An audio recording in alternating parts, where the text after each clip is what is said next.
জাহান্নাম হয়ে গেল গানে আল্লাহ, দুনিয়াটা জাহান্নাম হয়ে গেল গা। কে হালাইলো আমার কলিজার উপরে? দুনিয়াটা সত্যি এখন জাহান্নামের কষ্টে পরিণত হয়েছে আবুল কালাম আজাদের স্ত্রী আইরিন আক্তার প্রিয়ার কাছে। দুই শিশু সন্তান আব্দুল্লাহ আর ফারিয়াকে নিয়ে কিভাবে পাড়ি দিবেন জীবনের বাকিটা পথ? যখন ওদের মসজিদ উঠবো তখন তো বলবো বাবা কোথায় ডেডি কোথায় আসে না কেন। স্বপ্ন ছিল দুই সন্তানকে মানুষের মতো মানুষ করে গড়ে তোলার। সেই স্বপ্নের সবটুকু আজ থেমে গেছে মেট্রো রেলের 150 কেজি ওজনের লোহার আঘাতে। দাফনের আগে শেষবারের মতো দুই সন্তান নিয়ে অ্যাম্বুলেন্সের কফিনে থাকা স্বামীকে শেষবারের মতো বিদায় জানাচ্ছেন আইরিন। তার অভিযোগ, কর্তৃপক্ষের অবহেলা আর উদাসীনতাই ঘটেছে এমন প্রাণহানির ঘটনা। ওদের বাবার পূর্ণতা কে দিব? ওদের বাবা তো আর ফিরে আসবো না, ওদের বাবার পূর্ণতা তো আর আসবো না। শরীয়তপুরের নড়িয়ার ঈশ্বরকাঠি গ্রামের ছেলে আবুল কালাম আজাদ কাজ করতেন ঢাকায়। স্ত্রী আর দুই সন্তান নিয়ে থাকতেন নারায়ণগঞ্জের একটি ভাড়া বাসায়। পরিবারের একমাত্র উপার্জনক্ষম ব্যক্তি ছিলেন আবুল কালাম আজাদ। কাজে এসে ফার্মগেটের ব্যস্ত রাস্তায় মুহূর্তেই থেমে যায় তার জীবন। মেট্রো রেলের পিলার থেকে পড়া ভারী বিয়ারিং প্যাড শেষ করে দেয় সাজানো গোছানো একটি পরিবারের সব স্বপ্ন।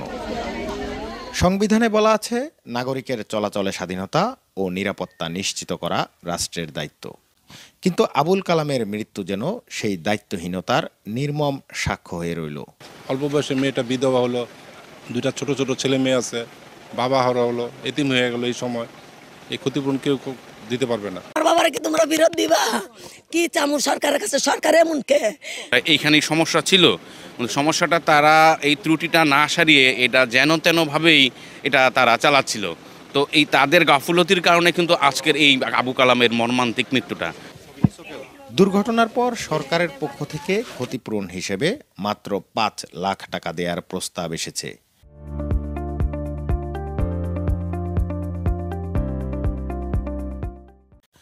সরকারের এমন সিদ্ধান্তে ক্ষুব্ধ প্রতিক্রিয়া জানিয়েছেন নিহতের স্বজন ও এলাকাবাসী। 5 লাখ টাকা তো একটা অপমান করা হইলো। 5 লাখ টাকা একটা টাকা হইলো নি। 5 লাখ টাকা আজকেলে দিনে কি? এই পরিবারটাকে সরকার ঘোষণা দিল যে 5 লাখ টাকা সেখানে ক্ষতিপূরণ দিব। 5 লাখ টাকা তো একটি জীবনের মূল্য হতে পারে না। এখানে সরকারের উচিত কমপক্ষে 1 কোটি টাকা এখানে ক্ষতিপূরণ দেয়া। 5 লক্ষ টাকা তো কোনো একটা পরিবারের চলার মতন কোনো সুযোগ নাই বা দেওয়ার মতন। তার 2টা বাচ্চা আছে, স্ত্রী আছে, সেখানে এই টাকার কোনো ভ্যালু হয় না। 5 লক্ষ টাকা আইনগতভাবে ক্ষতিপূরণের জন্য 5 লক্ষ টাকা বলা থাকলেও আসলে এই টাকাটা খুবই অপ্রতুল। এটাকে সরকারের উচিত আরও বৃদ্ধি করা।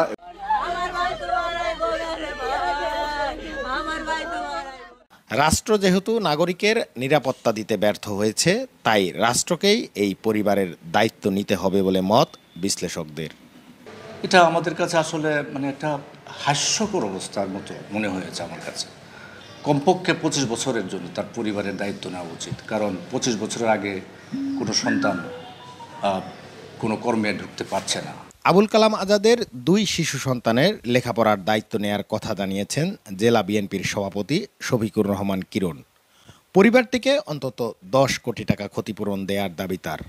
এই বাচ্চাদের আগামীতে লেখাপড়ার সমস্ত দায়ভার আমি গ্রহণ করব, এটা আশ্বাস দিলাম। এবং আমার সেন্ট্রাল বিএনপির পক্ষ থেকে আমরা অবশ্যই একটা অনুদান আশা করছি এবং সেটা সপ্তাহখানেকের মধ্যেই তার পরিবারের কাছে হস্তান্তর করা হবে আমাদের সিনিয়র নেতৃবৃন্দ। কর্তৃপক্ষের উদাসীনতা আর অবহেলায় থেমে গেছে একটি পরিবারের বেঁচে থাকার স্বপ্ন। মলিন হয়ে গেছে 2 শিশুর মুখের হাসি। এই বাড়িটিতে এখন শুধুই কান্নার শব্দ। একসময় যেই আবুল কালাম আজাদ ছিলেন পরিবারটির আয় রোজগারের একমাত্র ভরসা, এখন আর তিনি পৃথিবীতে নেই। রয়েছে তার কিছু স্মৃতি আর রেখে যাওয়া অবুঝ 2 শিশুর কান্না। সরকারের দেয়া ক্ষতিপূরণের 5 লাখ টাকা কি পারবে অবুঝ এই শিশু দুটির মুখে হাসি ফোটাতে? নাকি এক বাবার স্বপ্ন, একটি পরিবারের গল্প চিরজীবনের জন্য চাপা পড়ে থাকবে লোহার এক যন্ত্রাংশের নিচে?